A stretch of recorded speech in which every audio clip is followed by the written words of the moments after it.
I'm just heading off to the barn now. I want to go over last night. I started writing emails in the stableca.com, the groups, for each horse, but I wanted to make sure that I articulate it. And I do this often because, one, I don't like writing long emails. I'll get halfway through the email and be like, geez, it's not what I'm trying to say and it might be taken the wrong way. So my biggest concern for us as a group, as a stable, now that August is finished, is the amount of horses that we had scoped that had bled. A number of horses were put on the Lasix program, and to me this is a little concerning, not in the fact that Lasix is this terrible thing. It is not, and I've said this a number of times, but at the same time, why now? I talked to Jason. We'd sat down the other day and talked quite a bit about a lot of the horses. How we got to where we were. This was before the stake race. Obviously, this is a different tone. The stake race is the other night.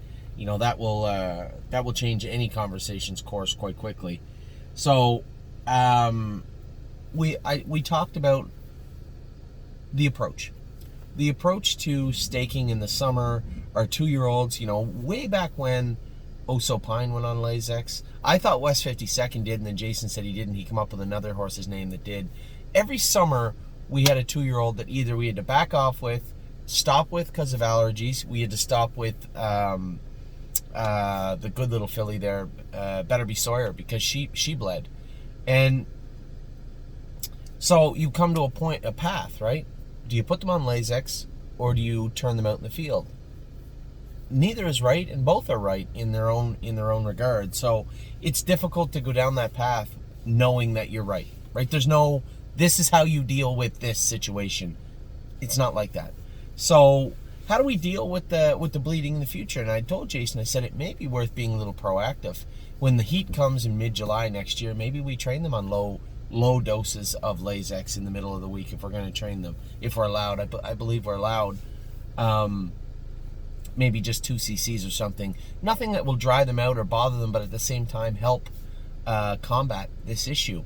Now, last night we saw 2 horses. Adrenaline Rush, I think Travis would be the first to admit, he drove the horse terribly. I've been in that exact same situation many times, and it's happened just like that many times, where you think you're going to push on, the guy's going to cut you loose. One, you got to remember, Adrenaline Rush, not a real go-getter. So as soon as you come out of the 3-hole, his first immediate thought in his head is not attack, it's retreat.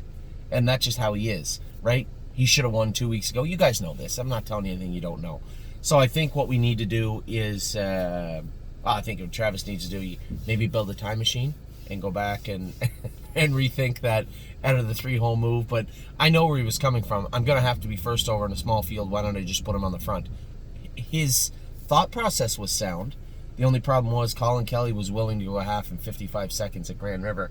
Secondly, even if Colin Kelly went a half 57-1 at Grand River, he may not have cleared him. So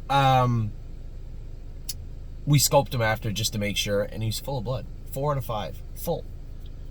So we put him on the Lasix program. Now, was that precipitated by the drive? Probably a little bit, but there had to be something lingering in there to cause that. When you look up and down that horse's schedule, up and down his results, it's pretty scattered.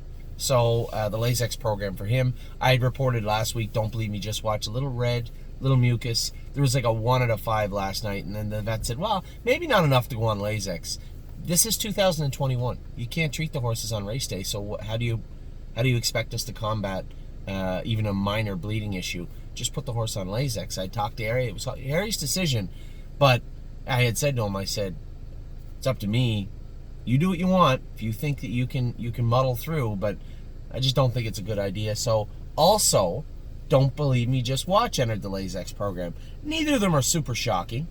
They've had their times where you look up and down their results and you're like, great, great, great, great, great. Where'd that come from? Great, great. What happened there? What happened there? Great, great. And that's the bleeding, right? So those 2 horses were out of the way. Brave World's already on Lasix. He was on long before we got him, I believe. And he raced great again last night. Just raced fantastic. I was very happy with him. And Renegade Gypsy, Bonnie emailed me this morning, one of our clients, and said she was disheartened by the way he faded, and it was clear that he was short. Why aren't we racing him in overnights instead of qualifiers? It's a great question. Because we can't. There was no overnights. I'm not racing, circle back 2-3 weeks ago. Wouldn't it have been awesome if we had raced him in the Champlain and Wellwood and got his head kicked in? You got to be careful with the 2-year-olds. I know it's frustrating in the month of August. There's not a lot of places to race a horse like Renegade Gypsy. The classes simply weren't filling. They weren't filling.